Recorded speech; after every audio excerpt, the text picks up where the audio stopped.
Outra coisa, o que acontece em Gaza, deixa eu colocar isso com muita clareza para vocês. Para mim, o que acontece em Gaza, é uma covardia. Covardia. Se de alguma forma, eu não estou nem indo ao âmago dos porquês do 7 de outubro, se foi do jeito que foi relatado, não foi. Poderia haver algum tipo de justificativa para uma represália imediata ao que aconteceu no 7 de outubro em Israel, e a gente se solidarizou com todas as vítimas civis. 75 dias de ataques indiscriminados contra escolas, contra creches, contra hospitais, contra todo tipo de infraestrutura civil, destruição de cidades, de bairros, estação de tratamento de água, é uma covardia. Então, se alguém acha que isso significa ter lado, então o nosso lado é esse, é o lado da defesa da vida e o lado de retratar fatos como eles são. Se você acha que é justificável que se destrua uma região onde vivem 2,5 milhões de pessoas, porque em 7 de outubro teria ocorrido um ataque contra civis que teria vitimado mais de 1.000 pessoas, 1.200 pessoas aproximadamente, né? Há muita controvérsia em relação, inclusive, ao fato do Friendly Fire, né? Inclusive, isso não sou eu que estou dizendo, são jornais israelenses que dizem, eventualmente europeus, mas estou colocando com muita clareza, tá? Para vocês a minha posição. Essa é a minha posição.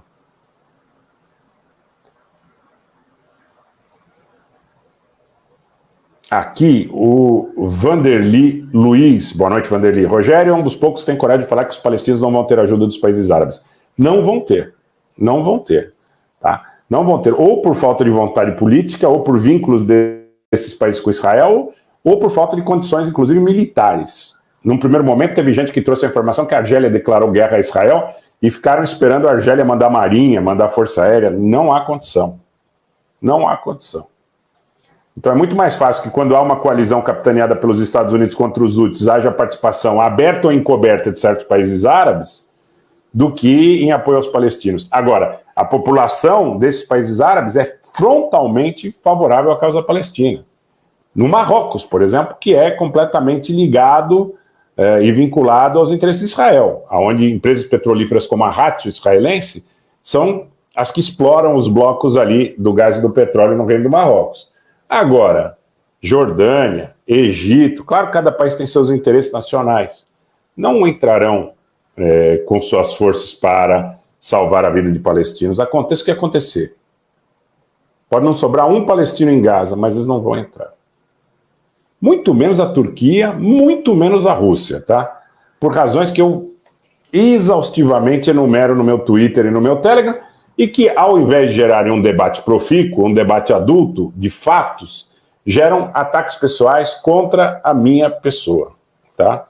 Também estou ligando a mínima para isso. Por quê? Porque a gente tem que estar em paz com a nossa consciência.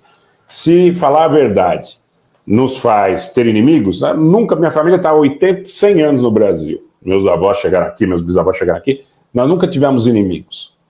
Se hoje falar a verdade faz com que alguém se considere meu inimigo, paciência. Eu não cultivo. Mas também não vai fazer com que eu decline dos meus princípios, porque a A, B, C ou D não querem ouvir a verdade. Se tem fatos para se contrapor, venham e se contrapõem, estou aberto ao debate.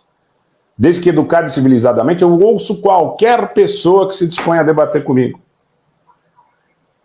Repito, a baliza é a educação. A baliza é a civilidade. Mas eu debato com quem quiser a respeito desses fatos que eu estou elencando. O que eu não vou admitir é que se façam ataques ad hominem, que criem constrangimentos para que eu não relate a verdade. Eu não faço propaganda, eu não recebo dinheiro de ninguém, além das receitas do Superchat, do Super Sticker e eventualmente do Pix, de ninguém para ludibriar meu público. Tá? Então, máquinas de propagandas bilionárias, trilionárias. Né? Somos da iniciativa privada, eu tenho empresa desde meus 20 anos de idade, sempre trabalhando como empresário, nunca recebi financiamento do Estado para nenhum empreendimento, não faço obra pública, não pleiteio fazer obra pública, tá? Não tenho financiamento do governo e nem quero, tá? Para que fique claro, porque tem tanta maldade, tanta ofensa, tanta leviandade que foi suscitada nos últimos tempos contra a nossa pessoa, contra a nossa família, contra a empresa, que é importante que se coloque publicamente. Nós temos 100 anos de história no Brasil, aproximadamente, se considerarmos na média a chegada dos meus bisavós e avós ao Brasil, e nós não temos inimigos. Então, se alguém quer se considerar meu inimigo em função da minha opinião a respeito de fatos, não vai fazer também com que eu decline, né? Obrigado, Edson Melo. Até peço desculpas mais uma vez, porque eu falo toda vez, isso não precisa falar, mas tem tanta gente nova que chega, que é importante que a gente conte com a tolerância de quem já ouviu, para as pessoas estarem inteiradas.